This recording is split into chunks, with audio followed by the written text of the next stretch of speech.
Bueno, te presento, Borja, que antes ya habíamos hablado de ti, pero te presento en condiciones. Bueno, Borja es analista de datos en el país, él es ingeniero informático y matemático, ¿no? Se definía como una persona apasionada por la política y, por supuesto, los datos, como buen analista de datos que es, ¿no? Y bueno, lo que nos va a contar, pues básicamente es un poco un catálogo de ideas, de experiencias y de trabajos, ¿no? que han realizado en un medio que, como sabéis, viene apostando enormemente en los últimos tiempos pues, por la visualización de datos, por el periodismo de datos y bueno, incluyendo por supuesto temas relacionados con salud y con la COVID-19. Un año de datos en medio del caos. Cuando quieras, Borja, todo tuyo. Bueno, muchas gracias, María. Bueno, Gracias a lo ti. primero de todo, darle las gracias, Antonio, a ti por la invitación y sobre todo por ponérnoslo tan fácil. Decías antes que el viernes pasado que nos encontramos y estuvimos charlando y conociéndonos, que fue un rato que igual se debía haber grabado y la verdad no sé si grabado, pero a mí me sirvió como casi otro database más, ¿no? Para conocer personas, ponentes que no conocía y sobre todo cosas que creo que se hacen muy interesantes que ahora con esta situación pues igual estamos perdiendo un poco, pero que con eventos como este vamos a Borja, intentar seguir. no nos des más ideas, es que eso es peligroso, ¿eh? Cuidado. Bueno, ya sabes que si la próxima puede ser en Málaga, yo me apunto sin problema. Y si no, pues bueno, lo haremos desde aquí Hombre, somos todavía. Database Málaga, vamos a intentar que sea aquí. Bueno, gracias. Bueno, pues el quién soy ha quedado, lo ha resumido bastante bien, María. La verdad es que soy un poco no voy a decir un patito feo, pero sí alguien anómalo en una redacción. Ya no somos tan pocos, no solamente en nuestro medio, pero los perfiles más técnicos o más relacionados con los datos empiezan a abundar en las redacciones y bueno, en años como el pasado y como en este, pues hemos tenido bastante trabajo y mucho protagonismo. Voy a meterme muy rápido en el tema. Voy a intentar correr el máximo posible. Tengo una presentación larguísima que luego creo que vais a compartir, así que probablemente salte algunas cosas, pero la esencia creo que va a quedar bastante clara. Es curioso porque haciendo esta presentación he vuelto a marzo de 2019, a marzo de 2020, febrero-marzo, y bueno, muchas de las cosas ya ni las recordaba, quizá porque ya damos por hecho muchas cosas. Hablamos de que hay muchos bulos, pero también hay mucha buena información y sabemos mucho de cómo funciona este virus. Sabemos que las olas suben y bajan, que lo hacen de forma explosiva. Sabemos que hay medidas que funcionan. De hecho, discutimos sobre esas medidas. Sabemos que es mejor evitar los interiores, que tenemos que protegernos y utilizar la mascarilla todo lo que podamos, que tenemos que proteger a la gente mayor y evitar, por ejemplo, llevar el virus a las residencias. Y sabemos ahora, sobre todo, que tenemos una vacuna, que tenemos casi una solución, ¿no? un horizonte final. Pero la realidad es que hace un año estábamos muy lejos de esto. Yo os he traído una serie de artículos y tweets para que un poco entendáis el caos que supuso para nosotros dentro de una redacción este tsunami que nos explotó en marzo. Yo a finales de febrero, en las últimas 2 semanas de febrero, estuve trabajando en una serie de piezas de análisis de datos, buscando malos en Twitter, buscando bots que están relacionados con sociedad civil catalana, con el Fútbol Club Barcelona, etcétera, con Jordi Pérez Colomé. Esto fue el 26 y 27 de febrero. En aquella época todos más o menos teníamos una vida normal. Íbamos al trabajo, quedábamos a comer con nuestros amigos o con nuestros familiares, pero solo en 2 semanas la vida nos cambió del todo. Y a nosotros lo hizo un pelín antes.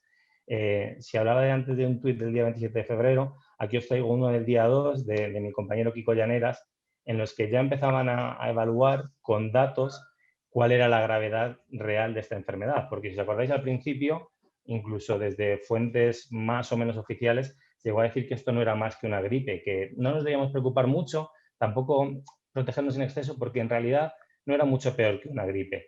Y la realidad es que nosotros vimos con los datos que ya se estaban publicando como decía antes Paco, por expertos que de verdad saben de esto, en los que se veían que la mortalidad de este virus era bastante peor que la de la gripe, como luego al final fue. Pero esto, sin entrar demasiado en este terreno, es para que veáis que el día 8 nosotros ya estamos publicando un tracker con la evolución del virus en todo el mundo. Esto es el día 8 de marzo. Todavía no se había cerrado el país, de hecho, bueno, es un día llamativo y que dio también para mucho debate porque se pudieron hacer o no se pudieron hacer una serie de cosas. Pero nosotros ya estábamos con el rum rum detrás de la oreja y ya empezamos a trabajar en este pequeño tsunami que en una semana nos mandó a todos a casa. De hecho, bueno, nosotros no hemos vuelto todavía a la redacción. Entonces, la realidad es que nos encontramos de golpe prácticamente al mejor terreno de juego que puede tener la desinformación, que fue esta pandemia. Un evento muy complejo, muy difícil de explicar, del que no conocíamos la sociedad en general nada y los profesionales iban poquito a poco, los investigadores y médicos, a conocer, de lo que no nos podían decir nada y que fue completamente imprevisto. Y sobre todo cambió nuestra vida. Y en ese punto, nuestros lectores lo que nos exigían era darles información lo más objetiva y limpia posible, que les ayudara a entender esa realidad tan compleja que de repente les había llevado a sus casas en pocos días. Desde entonces hemos publicado, bueno, que aparezca yo entre los autores, más de 60 artículos y más de 1000 actualizaciones diarias de los datos del COVID, tanto en España como en el resto del mundo.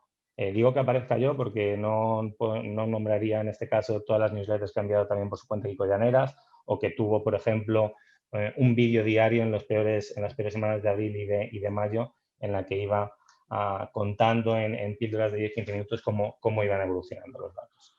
Es que es un despliegue importante. La presentación va a girar sobre por qué son importantes, por qué han sido muy importantes los datos en todo este caos y qué papel han jugado. Bueno, ahora, como digo, conocemos muy bien más o menos cómo evolucionan, sabemos, todos hablamos rápidamente, no, ya repuntan los casos en no sé dónde, no, pero en no sé cuándo, los muertos todavía no han llegado, tenemos muy claro cómo es el día a día de convivencia con este virus. Pero al principio, esta evolución de datos, esta presentación de datos que hacíamos nos ayudaron a entender cómo se comportaba el virus, cómo crecía al principio, ¿no? Este comportamiento exponencial que nos parecía medio extraño, que en una semana pasaba de haber 100 casos diarios a ver casi decenas de miles. Pero también nos han dado esperanza, porque todos, no sé si os acordáis, cuando estábamos todos en marzo y en abril en casa, todos queríamos aplanar la curva y veíamos cómo esa curva en otros países se empezaba a aplanar y que se empezaba a aplanar en el nuestro.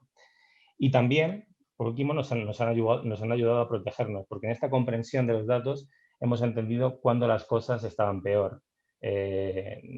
No sé si vosotros lo habéis hecho, pero cuando veíamos que, por ejemplo, yo que vivo en Madrid, que de golpe la incidencia estaba empezando a empeorar en según qué sitios, pues desde luego evitabas ir a esos sitios, o si tenías que compartir, verte con tus familiares, no lo hacías, porque bueno, te ayudaba, estos datos te ayudaban a ser precavido.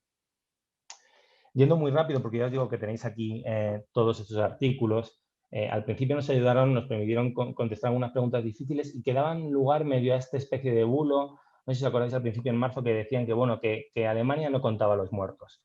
Alemania, las últimas semanas de marzo y primeras de abril, bueno, pues tenía, es verdad, una cifra de muertos por población mucho menor que la que teníamos en España o en Italia, donde todo explotó de golpe.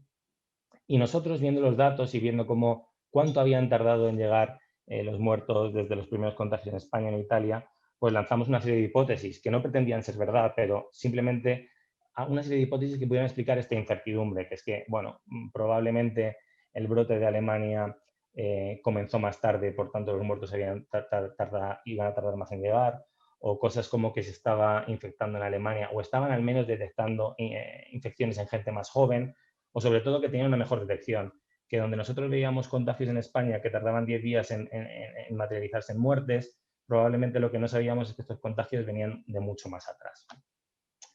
También hicimos un artículo con otra duda que había en el ambiente. No, es que bueno, el coronavirus mata más a los hombres que a las mujeres. Estas dudas que de repente te llegan por un jefe o ves en redes sociales y que viendo los datos te ayudan a desmentirlas o al menos tratar de explicarlas, ¿no?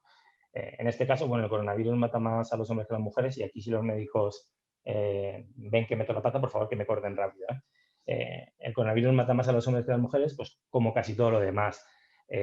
Sabemos que ahora lo sabemos mejor, pero entonces ya se intuía que había una serie de enfermedades que hacían agravar más rápido a la gente que contraía el virus y que estas enfermedades además estaban más presentes en los hombres que en las mujeres. Con lo cual esta pregunta de es que este virus está hecho para matar más a los hombres que a las mujeres. Bueno, no, este virus tiene unos condicionantes que según cuál sea el historial médico del hombre, que en media es peor que el de las mujeres, pues les perjudica más, es más letal para ellos.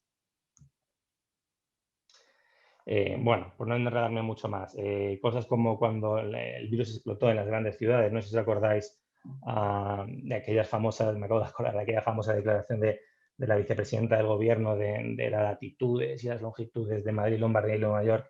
Bueno, vimos cómo eran las evoluciones cuando había empezado a explotar el virus y intentar, bueno, pues eso, poner un poquillo el foco en estos datos para tratar de explicar algunas posibles diferencias que luego en el fondo hemos visto con el paso del tiempo, que eran más o menos azarosas tanto como el virus. Sobre todo, uno de los temas que más nos han ayudado a valorar la magnitud de la pandemia, que ha sido el del exceso de mortalidad. Bueno, al principio, en la primera ola, sabemos que todo nos pilló a España y a todos los países, nos pilló muy de improviso. Lamentablemente, en las residencias de nuestro país, cuando la UME llegó, aparecieron ancianos muertos en sus habitaciones, una serie de muertes, de fallecimientos que ni siquiera pasaban por el hospital, que no eran testados y que no entraban en esta factura de la pandemia. Nosotros no pretendimos en ningún momento hacer una factura como esto de cobrársela a alguien, sino de intentar representar cuál era la realidad, la cruel realidad de esta pandemia, que en datos oficiales habla de más de 70.000 muertos, pero que en exceso le añade otros 30 40.000. También, bueno,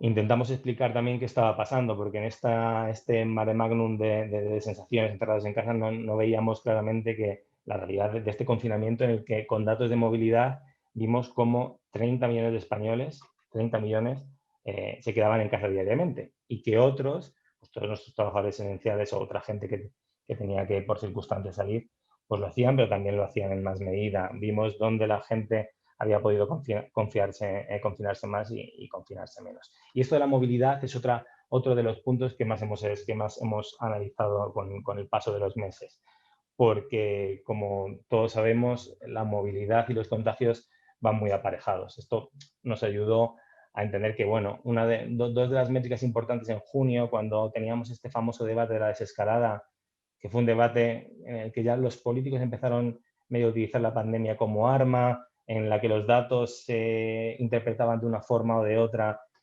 según quién fueras, que recordar los gobiernos de Madrid y Cataluña, que quedaron en aquella famosa fase 0,5 y entran en un debate un poquillo regular. Nosotros ahí creímos que teníamos que capturar, fuera de todo ese ruido político y mediático, teníamos que capturar algunos indicadores importantes para seguir cómo podría ser la evolución de la pandemia cuando recuperamos la actividad. Y era la movilidad, importantísimo, cuánta movilidad estamos recuperando con respecto a la nueva normalidad, a la antigua normalidad de antes de marzo, y cómo estaban siendo los contagios. Si iban creciendo poquito a poco, con aquella métrica, este número reproductivo, R mayúscula, que habremos visto muchos, que indicaba si el virus en ese momento, aunque con poquitos casos, estaba creciendo o estaba en remisión. Borja, vamos ya fuera de tiempo. Vamos muy fuera de tiempo, vale, pues corro mucho, lo siento. Nos han ayudado a protegernos porque, como os comentaba antes, nos han ayudado a ser más rápidos a la hora de presentar y detectar posibles repuntes. Desde luego, la cobertura oficial, la comunicación del gobierno y de las administraciones autonómicas lo han hecho, pero nosotros como medios, el hecho de manejar los datos y presentarlos de una forma que llegaba a millones de personas de forma diaria, nos han ayudado también como sociedad a protegernos.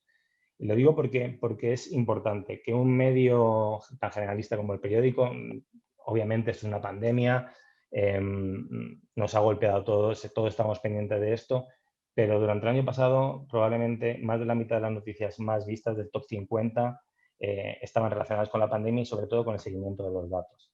Esto es porque nuestros lectores querían conocer los datos y querían conocerlos de primera mano, no simplemente ver una rueda de prensa de según qué comunicador, sino ver cómo eran los datos y ver cómo evolucionaban.